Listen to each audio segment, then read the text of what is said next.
السلام عليكم ورحمة الله.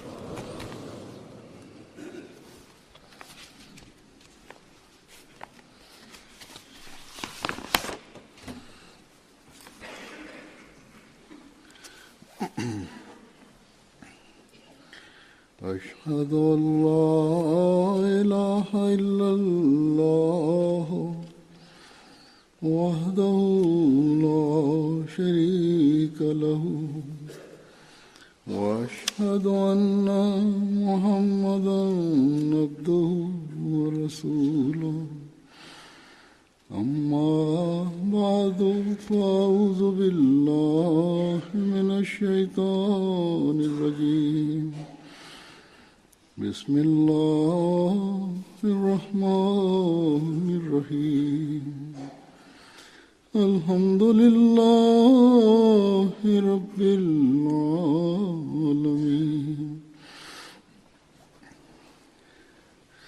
الرحمن الرحيم مالك يوم الدين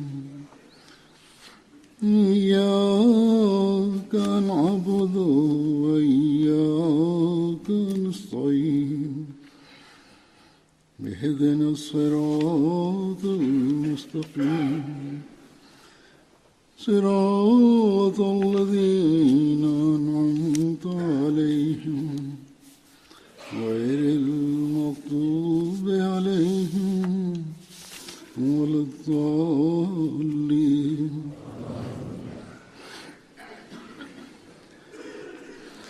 يا أيها الذين آمنوا كونوا قوامين بالقسط شهداء لله ولو على أنفسكم أو الوالدين والأقربين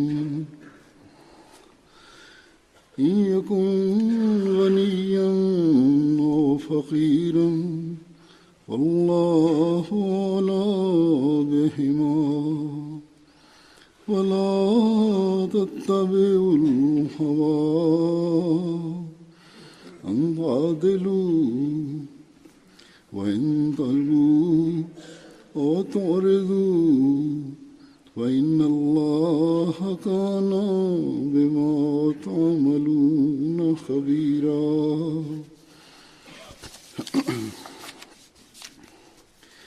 يا أيها الذين آمنوا كونوا قوامين لله شهداء بالقسط ولا يجرمنكم شنآن قوم على ألا تعدلوا اعدلوا وأقرب للتقوى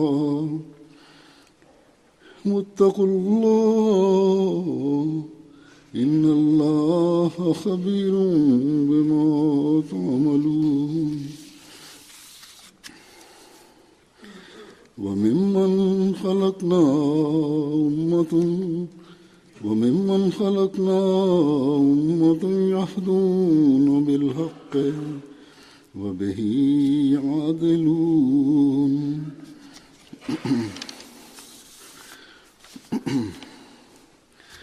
Allah Ta'ala ने जिस तरह standar penegakan keadilan yang diperintahkan oleh Allah Ta'ala kepada umat muslim tidak kita jumpai yang semisalnya di dalam kitab-kitab agama lain. Namun sangat disayangkan saat ini dalam berbagai kalangan umat muslim mayoritasnya baik itu para penguasa maupun ulama Islam, mereka tidak memenuhi tuntutan keadilan. Begitu juga di kalangan masyarakat umat muslim di dalam perkara-perkara umum pun mereka tidak menegakkan standar keadilan pada umumnya seperti yang Allah Ta'ala harapkan dari orang-orang mukmin oleh Allah Ta'ala. Misalnya dalam perkara perselisihan keluarga, rumah tangga, dari pihak laki-laki, dari pihak suami atau dari pihak istri, terkadang mereka menyampaikan keterangan yang palsu, memberikan kesaksian yang dusta di pengadilan demi untuk mendapatkan hak yang tidak dibenarkan. Demi untuk mendapatkan haknya, mereka rela untuk berdusta ketika memberikan kesaksian. Walhasil, banyak sekali di antara mereka yang demi untuk meraih haknya, atau mereka beranggapan bahwa itu adalah hak kami katanya, atau untuk merampas hak orang lain, mereka tidak teguh di dalam kebenaran atau memberikan keterangan dusta. Dan seringkali pengadilan pun tertipu dibuatnya. Dan terkadang pihak peradilan pun yang memberikan keputusan dalam hal ini, mereka demi untuk kemanfaatan pribadinya, mereka tidak bersikap adil. Walhasil, seolah-olah nizam pun telah rusak dibuatnya. Jadi dengan bersikap seperti ini, keburukan semakin menyebar di masyarakat. Begitu juga pada level negara, penguasa negara tidak bersikap adil. Mereka tidak memenuhi tuntutan keadilan kepada rakyatnya. Tidak juga hubungan antar negeri-negeri. Mereka mengedepankan keadilan.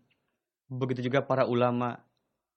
Bagaimana mereka menjadikan agama sebagai sarana untuk mendapatkan manfaatannya, kemaslahatannya.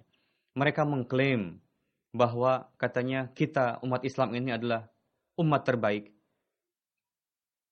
dan dapat memberikan solusi yang terbaik dalam setiap permasalahan katanya. Tentu dalam hal ini Muslim merupakan umat yang terbaik jika umat Islam berjalan di atas perintah Allah Ta'ala, taat kepadanya dan mengamalkan ajaran Islam dan Al-Quran. Tentu dalam hal ini Islam dapat memberikan solusi dalam berbagai permasalahan duniawi, permasalahan dunia. Namun syaratnya adalah jika hal itu jika ditegakkan keadilan sesuai dengan ajaran Islam. Ayat yang saya tilawatkan tadi berasal dari 3 surat yang berbeda, surah An-Nisa, Al-Maidah, dan Al-A'raf. Ayat pertama yang saya tilawatkan dari An-Nisa, artinya adalah, wahai orang-orang yang beriman, jadilah kalian orang yang benar-benar penegak keadilan, menjadi saksi karena Allah, biarpun terhadap diri kalian sendiri, atau ibu bapak dan kaum kerabat kalian, jika kaya atau miskin, maka Allah lebih tahu kemaslahatannya. Maka janganlah kalian mengikuti hawa nafsu karena ingin menyimpang dari kebenaran. Dan jika kalian memutarbalikan kata-kata atau enggan menjadi saksi, maka sesungguhnya Allah Maha mengetahui segala apa yang kalian kerjakan. Jadi inilah perintah untuk menegakkan standar keadilan.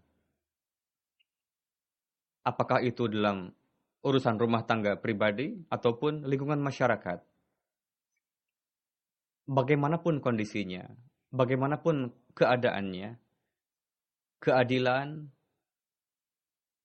harus tetap ditegakkan. Ada perintah kepada orang-orang mukmin untuk demi Allah Ta'ala dan sesuai dengan perintah Allah Ta'ala harus memberikan kesaksian yang benar. Dan ini akan terjadi ketika ada keimanan yang sempurna kepada Allah Ta'ala dan standar keimanannya merupakan derajat yang tertinggi dan kokoh. Dan supaya manusia senantiasa teguh mengatakan bagaimanapun kondisi yang menimpaku, maka aku akan tetap teguh di dalam keadilan. Dan kekokohan ini akan timbul jika meskipun ada tuduhan yang menentang dirinya sendiri, meskipun manusia dia harus memberikan kesaksian yang bertentangan dengan dirinya, yang dapat merugikan anak-anak dan istrinya, memberikan keputusan yang dapat merugikan orang tuanya sendiri, yang dapat merugikan kerabatnya sendiri. Dia harus senantiasa siap untuk memberikan keputusan yang adil. Jadi, tinggalkanlah mengikuti hawa nafsu. Jika kalian mulai mengikuti hawa nafsu, maka kalian akan terjauh dari keadilan. Pada saat ini, banyak sekali kasus di dalam lingkungan masyarakat yang terjadi, itu disebabkan karena standar keadilannya tidak seperti yang digambarkan, yang diharapkan oleh Allah Ta'ala. Bagaimana mereka memutarbalikan kata-kata, dan itu sudah menjadi lumrah di dalam kehidupan. Dan sangat disesalkan dalam hal ini, sangat disayangkan, yakni terkadang di antara kita pun, para Ahmadi, ada sebagian orang, sebagian Ahmadi, yang terpengaruh, terdampak oleh keduniawian dan lingkungan, meskipun mereka telah baiat kepada Masih Maud alaihi salam, mereka tetap melakukan perbuatan-perbuatan atau memberikan kesaksian yang betul-betul jauh dari kebenaran. Allah Ta'ala berfirman, yakni meskipun keputusan itu dapat merugikan diri sendiri ataupun keluarga kalian, maka jangan sampai kalian tetap memutarbalikan kata. Jangan sampai kalian berkata dusta, atau jangan sampai tercipta kesan bahwa demi untuk menyelamatkan diri sendiri sehingga dia harus memutarbalikan kata-kata, atau berusaha menyelamatkan diri sendiri untuk menyelamatkan dirinya. Kita lihat dalam kehidupan sehari-hari, misalnya dalam urusan jual beli, banyak sekali kasus-kasus di Dewan Qadha misalnya, mereka tidak berkata jujur ketika memberikan keterangan. Dalam urusan jual beli juga,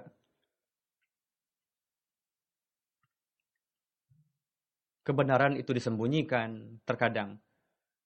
Terkadang meskipun seorang Ahmadi itu memiliki ilmu agama yang tinggi, kejemaatan yang tinggi, dan nampak aktif di jemaat, tapi dengan ulahnya terkadang membuat orang lain menderita.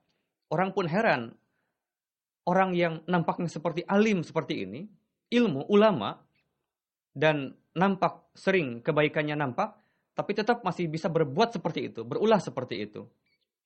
Jadi Allah Ta'ala berfirman, meskipun keputusan itu dapat merugikan diri sendiri, atau keluarga, atau orang tua, tetap kalian jangan menyembunyikan kebenaran.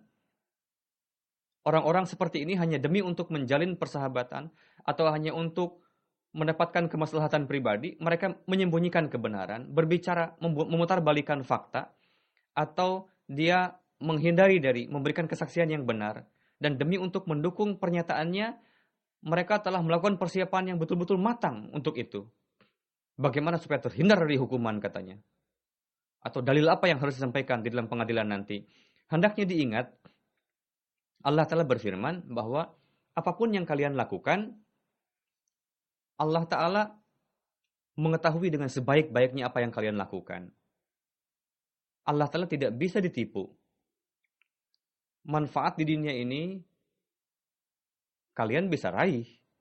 Tapi jika kalian terhindar, terselamat dari cengkeraman Allah Ta'ala di dunia ini, maka di akhirat nanti kalian tidak akan bisa selamat. Karena Allah Ta'ala yang maha mengetahui segala perbuatan kalian, Allah Ta'ala akan membeberkan catatan amalan kalian ketika kalian di dunia. Di dalamnya akan ada segala sesuatunya. Jadi, imam yang telah kita imani, Hadrat Masih Maud alaihi salam, ia telah menegakkan contoh dengan berpedoman pada Al-Quran Karim, yang mana contoh yang teladan yang beliau berikan itu dapat mengherankan orang-orang gair Ahmadi sekalipun. Sebagaimana suatu ketika diriwayatkan Hadrat Masih Maud alaihissalam, ini terjadi sebelum pendakwaan beliau. Beliau ketika masih muda, ada satu riwayat yang kita jumpai, itu ada dalam buku biografi beliau, ketika Hadrat Masih Maud alaihissalam harus memberikan kesaksian di dalam suatu pengadilan untuk membela ayah beliau, beliau tetap mengedepankan keadilan dan beliau menyampaikan kebenaran.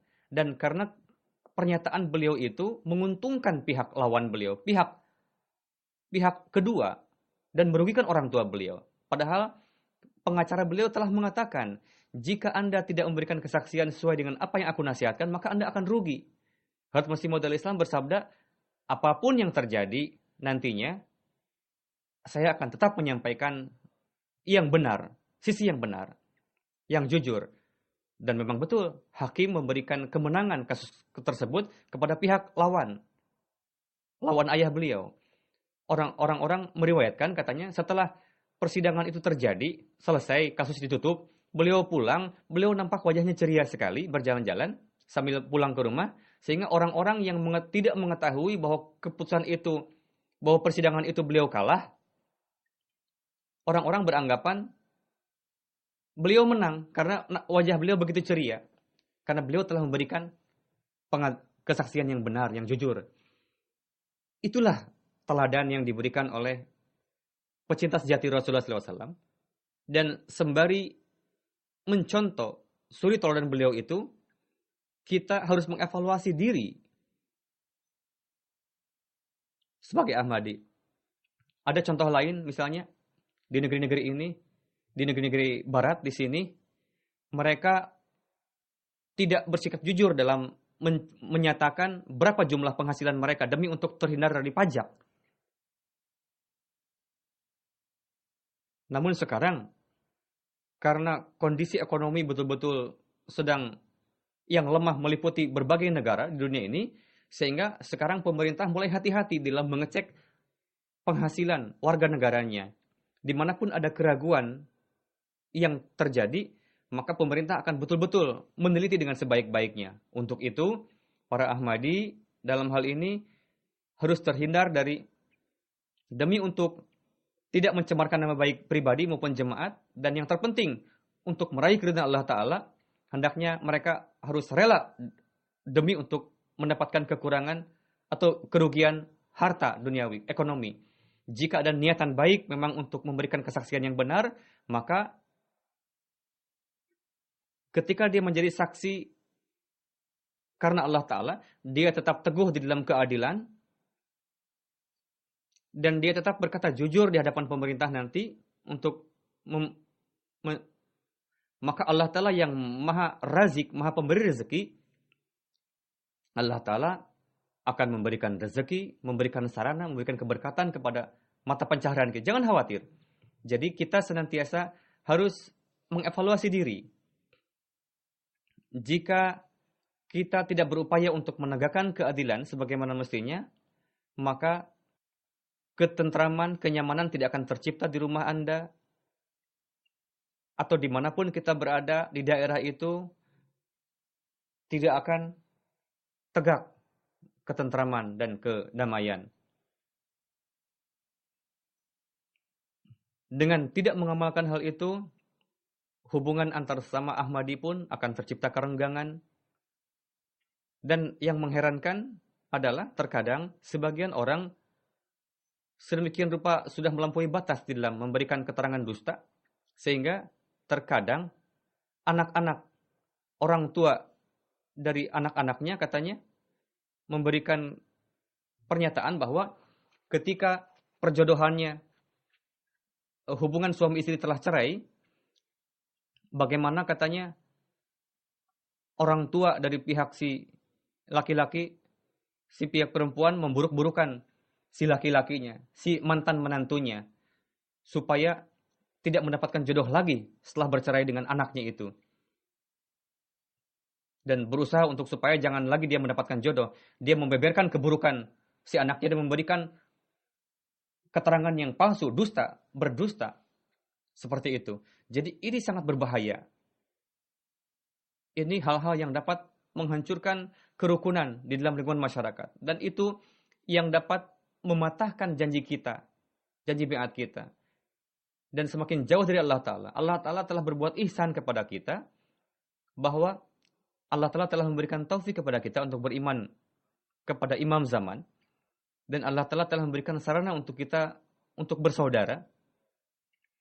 Dan sedangkan kita demi untuk mendapatkan kemaslahatan pribadi, atau demi untuk terus menebarkan kebencian kepada orang lain, berusaha untuk membalas dendam kepada orang lain, dan demi untuk membalas dendam tadi sampai-sampai dia betul-betul menghilangkan rasa takut kepada Allah Ta'ala dalam berbuat seperti itu.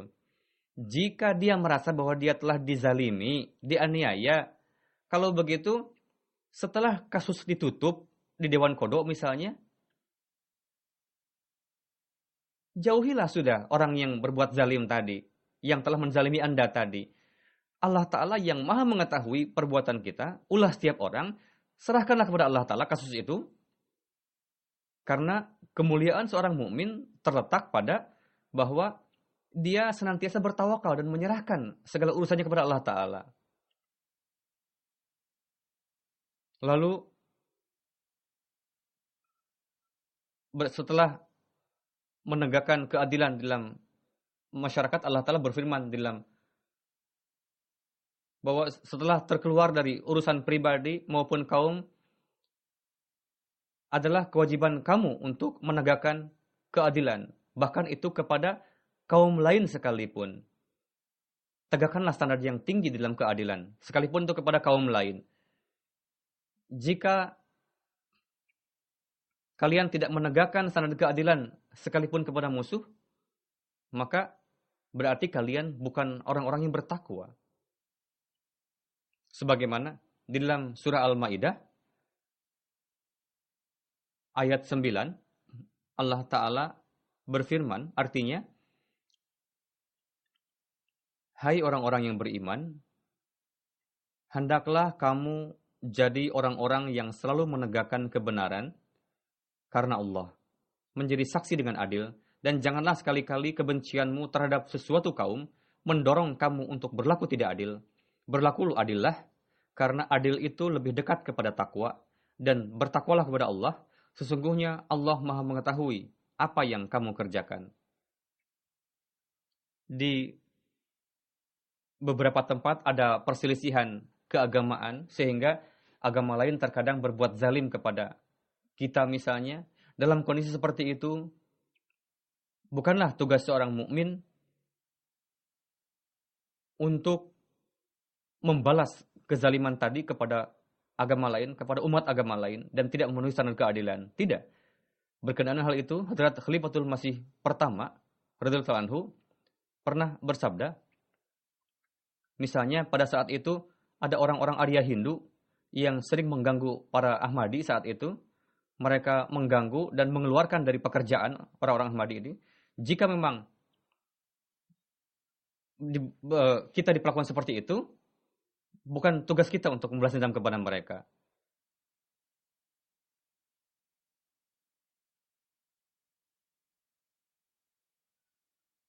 Bukanlah tugas seorang mukmin untuk tidak menegakkan keadilan.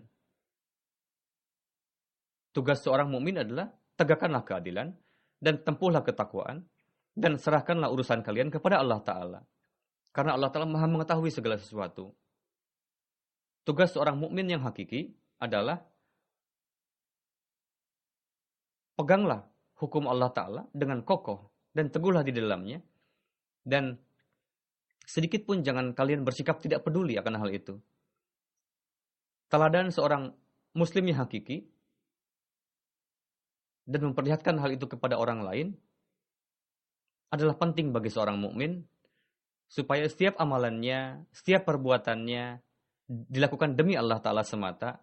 Inilah tanda seorang muslim yang hakiki dan mukmin yang hakiki. Di dalam mendukung keadilan, maksud dalam memberikan kesaksian, artinya adalah sedemikian rupa dia teguh di dalam ajaran Islam, sehingga amalan kalian atau teladan kalian menjadi teladan bagi orang lain, bagi agama lain, bagi umat agama lain, dan bagi kaum lain juga. Pada masa ini, berkenaan dengan ketidakadilan umat muslim, orang-orang Eropa mengolok-olokkan dan mengata-ngatai katanya, lihat orang muslim, mereka tidak dapat berbuat adil kepada agamanya sendiri, kepada apalagi kepada agama lain katanya. Dan memang ini mencemarkan nama baik Islam. Ulah umat Islam pada saat ini. Bagaimana penguasanya merampas hak rakyatnya, rakyatnya membangkang kepada penguasanya, kepada pemerintahan, dan masyarakat, penduduk-penduduknya menjadi sasaran kezaliman, dan mereka hancur hari demi hari. Dan mereka yang mengatasnamakan pembela Islam, mereka pun merampas hak-hak rakyatnya, dan datang ke sini mereka pun berbuat zalim di negeri-negeri yang lain. Dan mereka, orang Islam ini mengatakan katanya dengan membela diri sendiri bahwa orang Eropa ini katanya tengah membunuh orang-orang kita, orang muslim katanya. Untuk itu kita akan membalasnya katanya. Padahal umat muslim sendirilah yang membunuh umat muslim. Ya, mereka pasti meminta pertolongan dari kaum lain, dari bangsa lain. Coba beberapa hari yang lalu,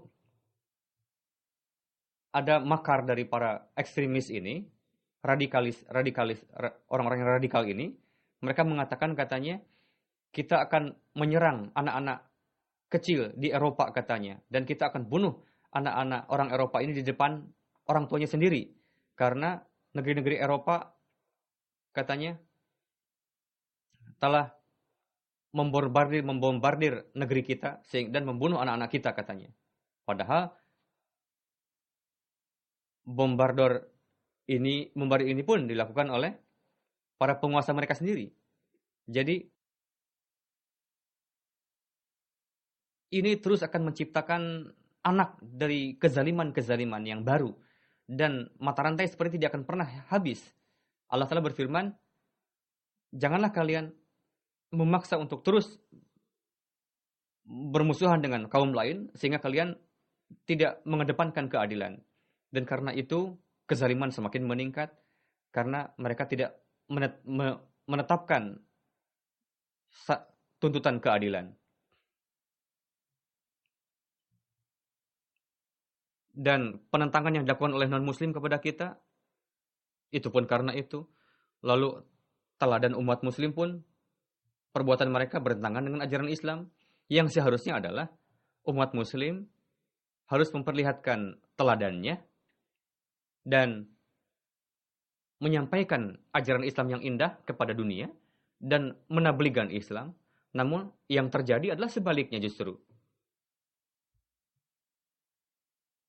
Selain kezaliman, tidak ada lagi yang bisa dilakukan oleh umat Islam pada saat ini. Dalam mendukung Islam, kesaksian, jika memang ada dukungan dari Allah Ta'ala, bisa kita sampaikan dengan menyampaikan ajaran Islam yang indah kepada dunia ini. Karena ajaran Islam begitu indahnya, sehingga permusuhan kepada kaum lain jangan sampai membuat kita bersikap tidak adil kepada mereka. Perintah seperti ini tidak kita jumpai di dalam agama-agama lainnya. Untuk menegakkan keadilan, tidak ada keistimewaan dalam agama lain yang lebih dari Islam. Hak untuk mendapatkan keadilan adalah sama dimiliki oleh muslim sekalipun maupun non-muslim. Jadi perlakuan kepada non-muslim harus tetap kita kedepankan standar keadilan. Betapa indahnya ajaran Islam ini. Namun sangat disayangkan, meskipun ada ajaran yang indah seperti ini, amalan umat Islam pada saat ini di dalam pandangan umat lain di dunia ini, nama Islam menjadi cemar dibuatnya. Baik itu para ulama, para penguasa Islam, mereka berulah seperti itu sama. Dan ulah-ulah mereka itu justru memberikan tanggung jawab kepada kita para Ahmadi untuk memberitahukan kepada dunia dengan amalan kita bahwa betapa Islam itu memberikan ajaran yang adil kepada manusia. Sehingga penegakan keadilan di dunia ini dapat ditegakkan jika Quran itu diamalkan. Hadrat Rasulullah SAW dengan begitu dalamnya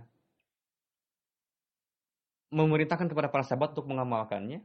Ada beberapa contoh yang ingin saya berikan. Suatu ketika, Hadrat Rasulullah SAW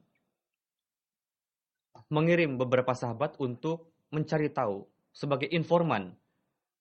Kondisi umat Islam pada saat itu betul-betul sangat rentan, beresiko, bahaya sekali.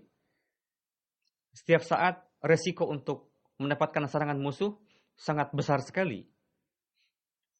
Dalam kondisi seperti itu, ketika para sahabat tadi pergi untuk mencari informasi mengenai musuh, maka pada perbatasan Haram ada beberapa orang dari kalangan kaum kufar, kaum musuh, umat muslim, sahabat tadi berpikir mereka orang kafir ini telah melihat kita. Jika kita membiarkan hidup orang-orang kafir ini, maka dia akan menginformasikan kepada kaum kufar Mekah untuk menyerang Madinah nantinya.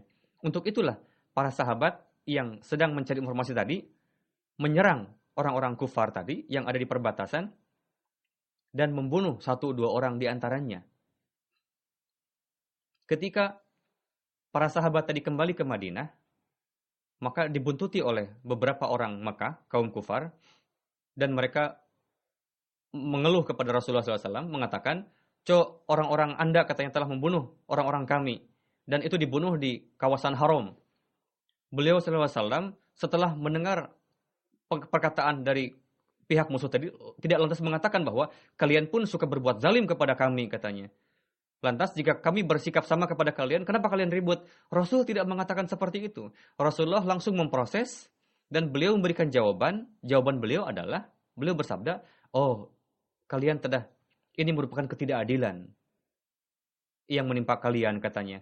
Mungkin saja karena berada di kawasan haram sehingga kaum kufar tidak melakukan pembelaan yang ketat di sana. Untuk itu sesuai dengan hukum di Arab pada saat itu, kedua pembunuh tadi akan dihukum mati dan beliau lakukan itu. Dan seiring dengan itu, beliau pun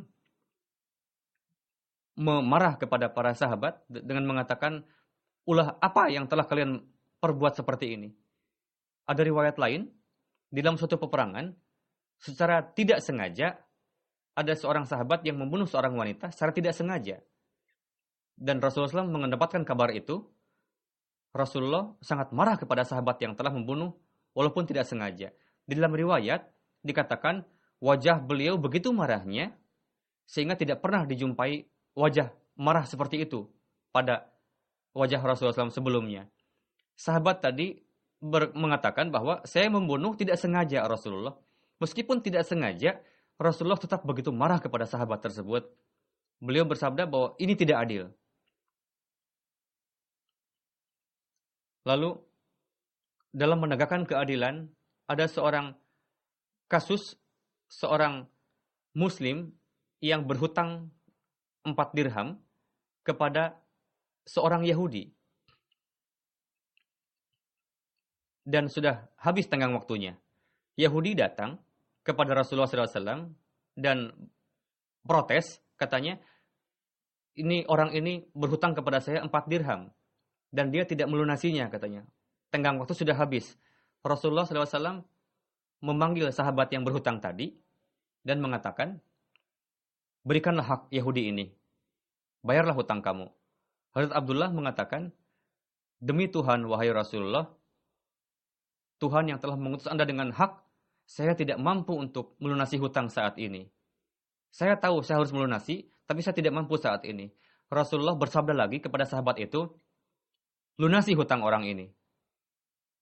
Abdullah mengatakan lagi, wahai Rasulullah, saya sudah mengatakan kepada orang Yahudi ini, bahwa ketika nanti Rasulullah mengutus saya untuk berperang ke perang Khaybar, saya akan mendapatkan harta ghanimah dan saya akan lunasi hutang kamu. Rasul untuk yang ketiga kalinya bersabda lagi, bayarlah haknya, lunasi hutang kamu. Ini merupakan sunnah dari Rasulullah SAW. Jika beliau mengatakan sesuatu sampai 3 kali, berarti itu dianggap sebagai keputusan yang qat'i, yang mutlak, harus dilakukan. Saat itu Abdullah pergi ke pasar, beliau menjual cadar, kain cadar yang beliau ikat di kepalanya, dan sebagai pengikat kepala, dan beliau beliau kain kepala beliau ikatkan di pinggang, lalu beliau menjualnya 4 dirham dan dilunasilah hutang itu.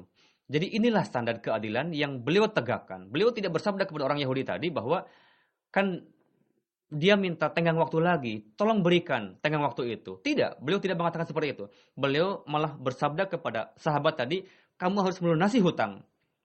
Terkadang sahabat tadi terpaksa harus menjual barangnya demi untuk melunasi hutang itu. Bagaimana Rasulullah dalam menegakkan keadilan? Inilah standar keadilan. Inilah standar yang jika kita terus tegakkan dalam kehidupan kita, maka di zaman ini kita akan termasuk ke dalam orang-orang yang beriman kepada pencinta sejati Rasulullah SAW dalam corak yang hakiki.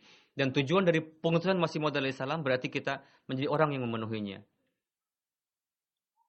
Beliau alaihissalam diutus ke dunia ini untuk menyebarkan ajaran Islam yang indah, supaya sebanyak-banyaknya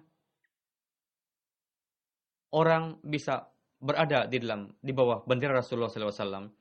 Dan tugas ini dapat tergenapi jika kita memberikan hidayah kepada dunia dengan kebenaran, dengan ajaran Al-Quran, dan menegakkan keadilan.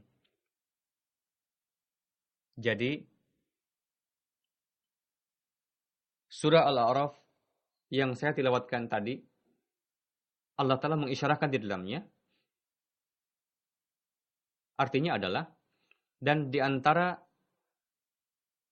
orang-orang yang telah kami ciptakan, ada umat yang memberi petunjuk dengan kebenaran, dan dengan itu pula mereka berlaku adil. Yang memberikan hidayah adalah mereka yang menegakkan keadilan, lalu memberikan hidayah. Dan saat ini pun orang yang akan sukses adalah orang yang memberikan hidayah dengan kebenaran, dengan kejujuran, dan menegakkan keadilan. Jika manusia tidak teguh di dalam hidayah, di dalam petunjuk, hidayah apalagi, petunjuk apalagi yang akan dia berikan kepada orang lain. Sebelum manusia teguh di dalam keadilan, keadilan apa yang dapat dia berikan kepada orang lain? Jadi, jika kita ingin memenuhi janji kepada Masih Maud alaihissalam dan ingin memenuhi misi Masih Maud alaihissalam dan menyebarkan Islam ke dunia dan ingin melaksanakan hak, maka sesuai dengan prinsip tadi, kita harus memiliki seluruh akhlak yang mulia, yang sesuai dengan ajaran Islam, yang telah dinasihatkan oleh Rasulullah SAW kepada kita. Yang berkenaan dengan hal itu, Hadrat Masih Maud alaihissalam telah perintahkan kepada kita untuk mengamalkannya. Jika kesaksian kita tidak sesuai dengan kebenaran dan keadilan, jika hubungan rumah tangga kita dan kemasyarakatan kita tidak sesuai dengan nasihat Rasulullah SAW, jika hati kita untuk masih memiliki rasa kebencian, kedengkian kepada musuh, maka tabligh kita bukanlah tabligh yang memberikan hidayah yang hakiki. Tangan kita dan standar keadilan kita, setelah melihat standar keadilan kita, orang Gair Ahmadi akan mengatakan kepada kita, pertama-tama kalian harus lakukan dulu dong. Pertama-tama kalian harus bersikap adil sendiri dong di dalam lingkungan masyarakat kalian. Baru kalian tabligh kepada kami. Jadi merupakan tanggung jawab yang sangat besar kepada setiap para Ahmadi supaya untuk membuka pintu tabligh dengan amalannya, dan tabligh yang terbuka karena berkat dengan amalan kita, maka orang-orang yang kenal dengan kita, dengan melihat amalan kita, maka mereka tidak akan mungkin untuk menghindar lagi, ataupun menolak lagi jemaat ini. Semoga kita menjadi orang-orang yang senantiasa berjalan di atas perintah Allah Ta'ala dan taat kepadanya, dan menjadi orang-orang yang memenuhi tuntutan baiat dan melaksanakan hak-hak baiat, dan semoga kita menjadi hidayah dan penegak keadilan bagi orang lain. Setelah salat Jumat, saya akan memimpin salat jenazah gaib Mukarram Hasan Muhammad Khan, putra dari Fazal Muhammad Khan.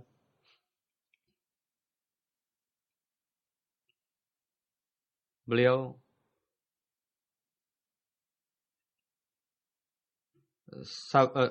naib wakil tafsir Rabwah, dan sebagai Gazet Ahmadiyah, sebagai mudir, 3 November, wafat pada usia 97 tahun. Innalillahi wa inna ilaihi raji'un. Beliau seorang musi dengan karunia Allah Ta'ala. Hasan Muhammad Arif Sahib pada tanggal 26 Januari tahun 20 lahir di Jalandhar. Ayah beliau Fazal Muhammad Khan Sahib pada tahun 15 baiat di tangan Huzur kedua.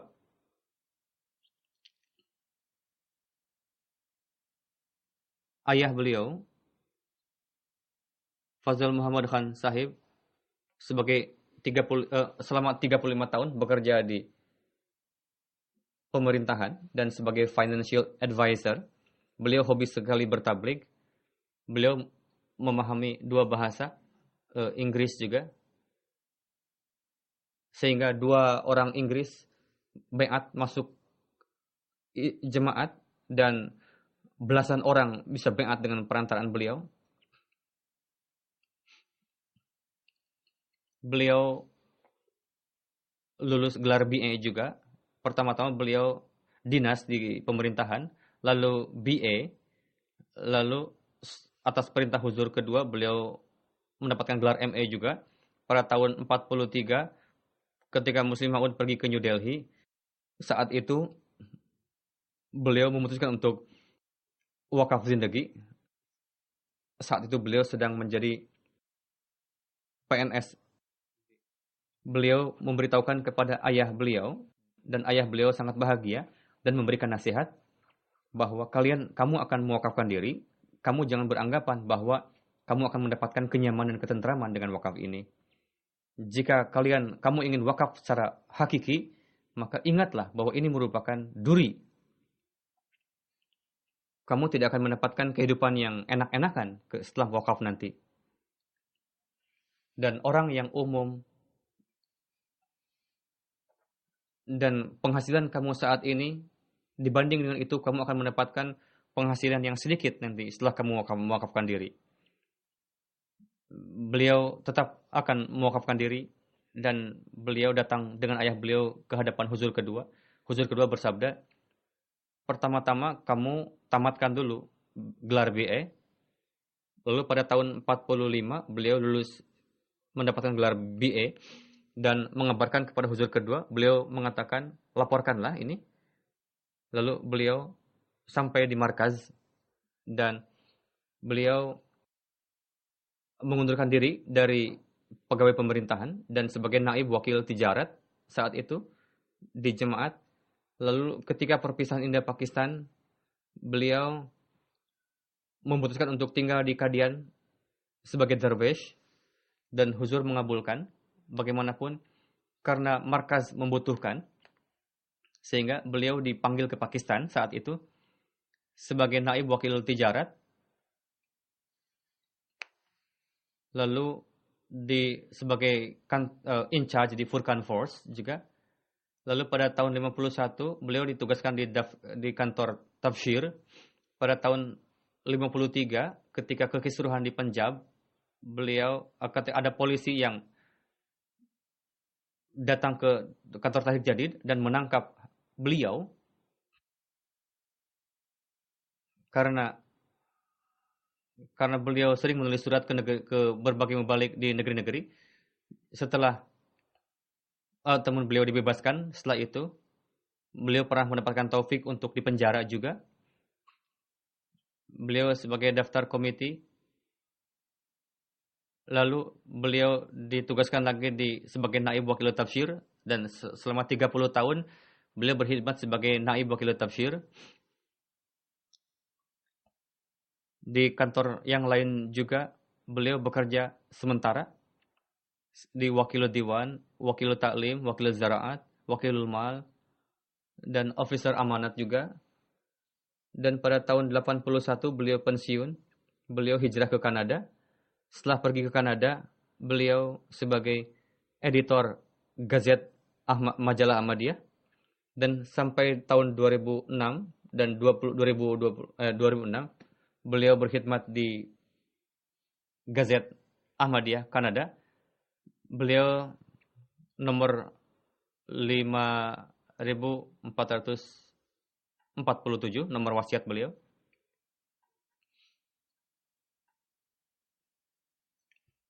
Beliau sebagai saf awal Tahrik Jadid, nomor beliau 151. Pada tahun 78, beliau menulis buku Mukaddas dalam bahasa Urdu. Buku ini karena beliau bahasa Inggrisnya bagus, Huzur ketiga bersabda, tulis dalam bahasa Urdu, karena ini buku pertama berkenaan dengan kafan Isa Al-Masih.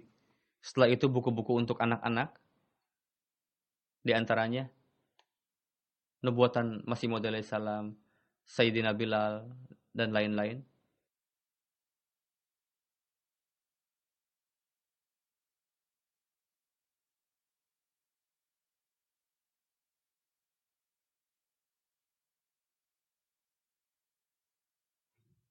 Pernikahan beliau pada tahun 44 dengan Sayyidah Akhtar Sahibah, putri dari Faizi Sahib, memiliki 6 anak, 4 laki-laki, 2 perempuan, yang tinggal di Kanada dan Amerika.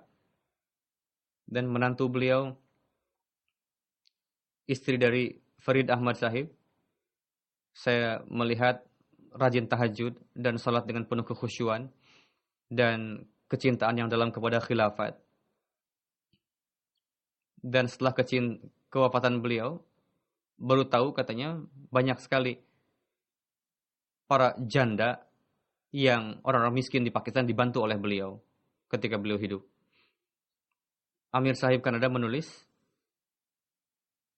dimanapun beliau tinggal, beliau memiliki banyak teman dan beliau bersahabat dengan orang Sikh, sehingga orang Sikh menganugerahkan beliau sebagai pemimpin dalam keorganisasian, dan beliau menolak pada awalnya, namun dipaksa oleh orang Sikh. Meskipun beliau tidak bisa menyetir, beliau datang dari Brampton dan mengganti 2 kali bus untuk datang ke masjid. Namun beliau tetap datang ke masjid. Naib Amir Sahib mengatakan setelah hijrah ke Kanada, majalah surat kabar lokal jemaat ini standarnya semakin tinggi semenjak disentuh oleh beliau dan memiliki kecintaan yang dalam kepada khilafat beliau itu dan jemaat. Huzur bersabda, saya pun mengenal beliau sejak kecil, namun setelah khilafat, bagaimana perubahan beliau luar biasa, sehingga saya pun terheran-heran melihat beliau ini. Dan pada permulaan, tidak ada komputer pada awalnya, beliau menulis dengan tangan beliau, bagian Urdunya itu, dan mengetik bagian Inggrisnya. Lalu khutbah, beliau menerjemahkan ke dalam bahasa Inggris dan dibacanya berkali-kali. Sebelum beliau puas, beliau belum menerbitkan tulisan beliau. Ada saja buku atau risalah yang senantiasa beliau telaah, dan beliau hobi membaca, dan beliau sering menyampaikan kisah-kisah yang menguak keimanan para sahabat. Pada zaman beliau,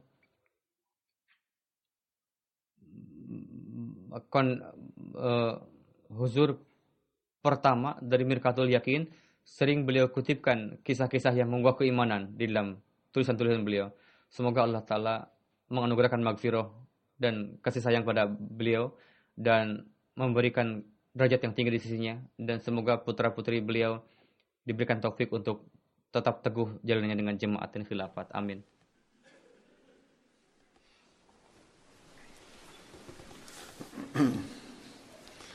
Alhamdulillah nahmaduhu wa nasta'inuhu wa nastaghfiruhu wa nu'minu bihi wa natawakkalu alayhi wa na'udzu billahi min shururi anfusina wa min sayyiati a'malina. من يهده الله فلا مضل له ومن يضلل فلا هادي له ونشهد أن لا إله إلا الله ونشهد أن محمدا عبده ورسوله. عباد الله رحمكم الله إن الله يأمر بالعدل والإحسان وإيتاء ذي القربى وينهى عن الفحشاء والمنكر والبغي يعظكم لعلكم تذكرون. اذكروا الله يذكركم وادعوه يستجب لكم ولذكر الله أكبر.